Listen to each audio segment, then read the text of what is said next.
The dark secret of Father Albertin, the quiet town of Whispering Brook. Life moved at the pace of a slow, gentle river. The narrow cobblestone streets carried the scent of fresh bread in the mornings, and church bells marked the passing hours with comforting familiarity. It was the kind of place where nothing ever seemed to change till the darkness seeped in. It began with whispers, fragments of fear that drifted through the marketplace. One by one, young girls from the local orphanage had vanished. They were not just any children, but the most fragile among them, little girls between the ages of 10 and 13.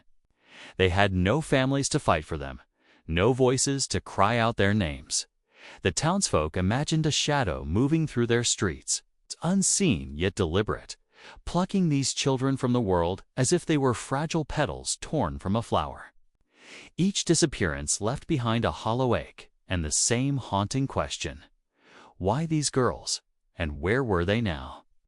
Many of the missing children had been regular visitors to the church girls who found warmth in the words of Father Albert, the only priest in town. To most, he was the embodiment of kindness, an aging man with deep, steady eyes and a voice that seemed to carry the weight of old prayers.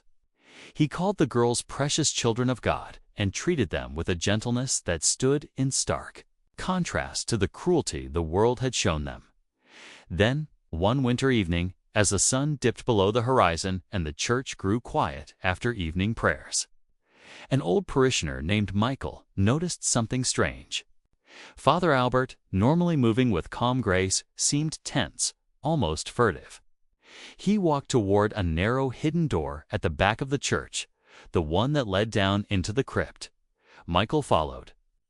Step by step, he descended into the dim undercroft, the smell of damp stone growing stronger. Then, the flicker of candlelight revealed the unthinkable. In that underground chamber, like prisoners in a forgotten cell, sat the 13 missing girls. Some were thin and pale, their wide eyes reflecting the flame. Others carried the unmistakable signs of pregnancy. Michael's heart pounded. Father. Albert turned, startled, his face pale. "You must say nothing," he pleaded, his voice breaking. "If you speak, you'll only make it worse." But Michael didn't believe in silence. He fled the church, his hands trembling as he called the police. Within the hour, the stillness of Whispering Brook was shattered by the wail of sirens. Officers stormed the church, freed the children, and found Father Albert waiting quietly, stroking the girl's hair and murmuring that everything would be all right to the police. It seemed like a grotesque case of abduction. Yet what struck Michael most was the way the girls clung to Father Albert, as if he were their protector rather than their captor. The truth unraveled in the days that followed. The director of the orphanage, the wealthiest and most influential man in town, had been selling the children to men who paid for their innocence. Beatings, threats, and unspeakable acts had been their daily reality. When the girls confided in Father Albert, he knew he could never confront the director openly. The man's power was too great and the law too slow. So Albert did the only thing he believed he could. He took them.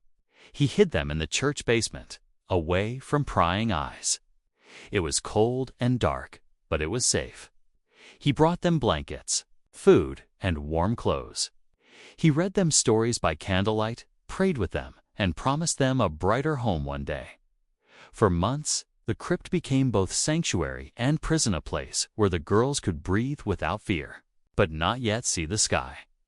The arrest of the orphanage director sent shockwaves through Whispering Brook. He was charged with crimes too vile to speak aloud. And for the first time in years, the girls were safe. They were placed in a new home, under new care. The town split in its judgment. Some called Father Albert a criminal, a man who took the law into his own hands. Others saw him as a hero, a flawed man who risked everything to save those who had no one. The trial was long and bitter. In the end, the court weighed his intentions against his actions and sentenced him to probation.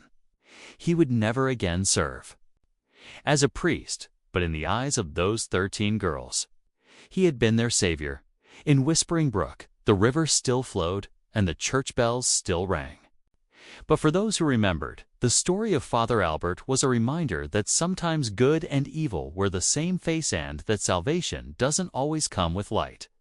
As one of the girls, now grown, would later say, in the darkest place I'd ever known, he lit the smallest candle.